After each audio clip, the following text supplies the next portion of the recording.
ιστορία. Πριν όμως ξεκινήσω, θα ήθελα να μου γράψετε αν και εσείς έχετε ζήσει μία παρόμοια ιστορία με τη σημερινή που θα σας αφηγηθώ. Γι' αυτό ακούστε την εκπομπή με υπομονή μέχρι το τέλος. Όπως πάντα, θα σας ανταμείψω πλουσιοπάροχα. Για όσους από εσάς δεν με ξέρετε, να συστηθώ. Είμαι ο Γιάννης ο Καραγιαννίδης, είμαι 39 ετών, ερευνητής κυρίως του χριστιανισμού αλλά και της αρχαίας Ελλάδας. Φυσικά κάνω και βίντεο επικαιρότητας και ιστορίας και θα ήθελα να μου γράψετε κάτω στα σχόλια ποια είναι η δική σας τρελή εμπειρία που έχετε ζήσει και έχετε ερωτευτεί ποτέ και έχετε αγαπήσει ποτέ έναν άνθρωπο τόσο πολύ που να αισθάνεστε ότι βλέποντάς τον είναι σαν να βλέπετε τη δική σας αντανάκλαση. Το έχετε πάθει ποτέ αυτό, να αγαπήσετε ποτέ, ας το πούμε έτσι, ένα πλάσμα τόσο πολύ βαθιά, ή να το έχετε ερωτευτεί ή να σας εμπνέει τόσο πολύ που ουσιαστικά όταν το κοιτάτε το άτομο αυτό να αισθάνεστε ότι πλημμυρίζεστε από συναισθήματα ότι είστε ένα και το αυτό.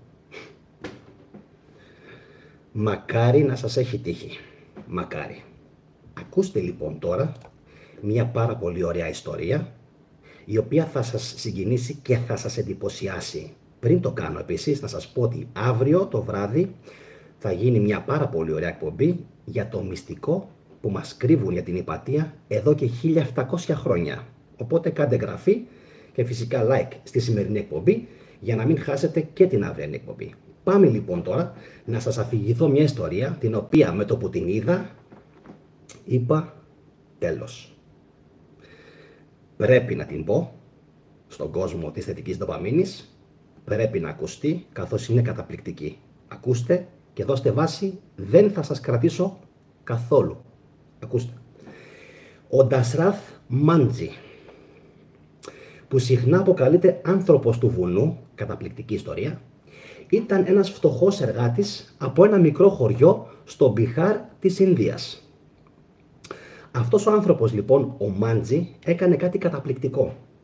Αφιέρωσε 22 χρόνια, αν έχετε το Θεό σας, 22 ολόκληρα χρόνια αφιέρωσε αυτός ο άνθρωπος από το 1960 μέχρι και το 1982 για να δημιουργήσει έναν δρόμο 110 μέτρων μέσω ενός βουνού και η προσπάθειά του αυτή που την έκανε, θα δείτε σε λίγο γιατί την έκανε, μείωσε την απόσταση μεταξύ των περιοχών Άτρι και Βαζιργκάντς, αν το διαβάζω σωστά, της περιοχής Γκάγια της Ινδίας από 55 χιλιόμετρα που ήταν σε 15 χιλιόμετρα. Πραγματικά τρελή ιστορία, πάρα πολύ τρελή ιστορία.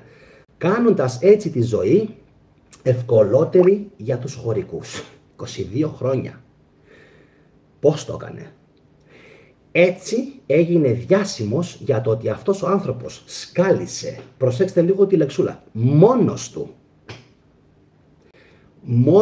του, ένα μονοπάτι μέσα από ένα βουνό, χρησιμοποιώντας μόνο σφυρίκες μήλι, τίποτα άλλο, με κίνητρο, τι πιστεύετε, ποιο ήταν το μεγάλο το κίνητρο που τον έσπροχνε να κάνει αυτή την απίστευτη πράξη? Ο θάνατος της συζύγου του που τόσο πολύ αγαπούσε, η οποία όμως δυστυχώς δεν μπόρεσε να λάβει έγκαιρη ιατρική φροντίδα και βοήθεια λόγω του βουνού που χώριζε το χωριό τους από την πλησιέστερη πόλη και η οποία γυναίκα κινδύνευε φυσικά να πεθάνει και δεν μπόρεσε να της παρασχεθεί πρώτη βοήθεια ή άμεσες βοήθειες και η γυναίκα του αυτή απεβίωσε. Αυτός λοιπόν ο άνθρωπος επί 22 χρόνια ουσιαστικά σκάλιζε με τα χέρια του, κυριολεκτικά, με ένα σφυρί έτσι, ένα ολόκληρο βουνό κάπου στην Ινδία, στο Μπιχάρ. Γιατί? Τρομερό έτσι, και έχω τρομερή συναισθηματική φόρτιση. Δεν υπάρχει. Γιατί? Για να μην θρηνήσει κανένας άλλος άνθρωπος που αγάπησε ή που αγαπούσε τη γυναίκα του ή τα παιδιά του παρόμοια κατάσταση, για να μην ξαναζήσει ποτέ κανένας άνθρωπος κάτι παρόμοιο. Αυτό για μένα είναι έμπνευση. Αυτό για μένα είναι μοίηση, υπέρτατη μοίηση στην αγάπη, στον έρωτα, στο πάθος, στην αντανάκλαση του τι σημαίνει να αγαπάς έναν άνθρωπο τόσο πολύ, που όταν τον χάνεις ουσιαστικά, όχι απλά χάθηκε η γη κατά από τα πόδια σου. Αυτό είναι κάτι το οποίο είναι πάρα πολύ απλό.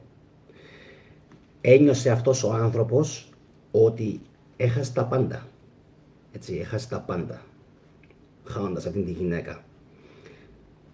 Και το δώρο του, ποιο ήτανε? Το δώρο του προς την κοινωνία, προς τους ανθρώπους, ήταν ένα δώρο προϊόν έρωτα και αγάπης. Σκεφτείτε το αυτό για λιγάκι, έτσι. Ένα προϊόν έρωτα και ένα προϊόν αγάπης για αυτόν τον άνθρωπο που είχε χάσει, για να μην τύχει και σε άλλους ανθρώπους. Ένας στους 10, ένας στους 100, ένας στους 1000 να έκανε μία παρόμοια θυσία για την κοινωνία, η κοινωνία σήμερα θα είχε ένα άλλο διαφορετικό πρόσωπο. Αυτό πιστεύω ότι είναι το μόνο σίγουρο.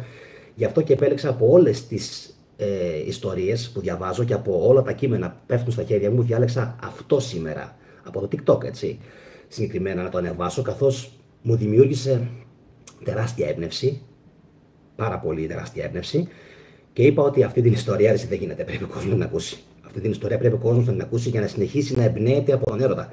Αν δεν έχετε ερωτευτεί ποτέ στη ζωή σας, αν δεν έχετε αγαπήσει ποτέ στη ζωή σας, σας θεωρώ άτυχους. Δεν το λέω με την κακή έννοια, την εγωιστική έννοια, την αλαζονική την έννοια.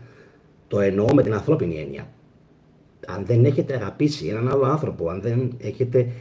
Πώς είναι όταν τον βλέπεις να κοιμάται, να βλέπεις τα χεράκια του, τα πόδαράκια του, να συγκινήσει με το βλέμμα του, όλα αυτά. Απλά πράγματα, καθημερινά, έτσι. Η Βερόνικα μου γράφει, εγώ τον καταλαβαίνω καλά. Τον καταλαβαίνει καλά γιατί η Βερόνικα έχει χάσει και αυτή τον άντρα της τώρα που μου γράφει, βλέπω στα σχόλια, στο live chat. Να πω καταρχάς την καλησπέρα μου σε όλους τους φίλους της θετικής ντοπαμίνης, σε όλους τους θετικούς του καναλιού. Ξέχασα πριν φυσικά να πω στην αρχή του βίντεο, όταν συστήθηκα στον κόσμο, ότι εκτός από Γιάννης Καραγιαννίδης, το κοινό με αποκαλεί θετικό και εγώ με τη σειρά μου αποκαλώ θετικούς όλους τους φίλους της θετικής ντοπαμίνης που συνδέονται στο live chat, την ζωντανή συνομιλία μας και συμμετέχουν σε αυτές τις εκπομπές τόσο μα τόσο ενεργά. Τώρα να πω ένα μεγάλο ευχαριστώ, βέβαια θα το αναλύσουμε και άλλο αυτό, ένα μεγάλο ευχαριστώ σε όλους τους φίλους που έγραψαν από πού με βλέπουν και το όνομά τους στο βίντεο που έκανα για τον καιρό και την τροποποίηση του καιρού που κάνουν πλέον οι ηθήνοντες, τα αφεντικά. Ένα πραγματικά, αν μπείτε σε εκείνο το βίντεο, είναι, πώς να το πω, με συγκίνησε πάρα πολύ που τόσος πολλής κόσμος, έτσι, έγραψε το όνομά του και από πού με βλέπει. Γιατί ήταν η πρώτη φορά που έβλεπα άτομα και ονόματα και περιοχές που δεν τα είχα ξαναδεί ποτέ σε καμία εκπομπή της θετικής ντοπαμίνης. Οπότε και αυτό ήθελα να το αναφέρω ότι είναι καταπληκτικό και φυσικά εννοείται ότι κάποια στιγμή θα το αναδείξω και θα προσπαθήσω φυσικά να αναφέρω όλες τις περιοχές και όλα τα ονόματα που συμμετείχαν σε εκείνη την εκπομπή και μου γράψανε κάτω στα σχόλια της εκπομπής από πού παρακολούθησαν το ελόγω βίντεο. Τώρα, πριν κλείσω την εκπομπή, να σας πω για άλλη μια φορά κάτι. Ότι για τους αρχαίους Έλληνες, εδώ είμαστε. Αν δεν αγαπούσες, δεν ζούσες. Αν δεν αγαπούσες, αν δεν ερωτευόσουνα, δεν ζούσες. Ήσουν νεκρός ήδη. Τι κάνει ο χριστιανισμός? Σε διώχνει από αυτόν τον κόσμο.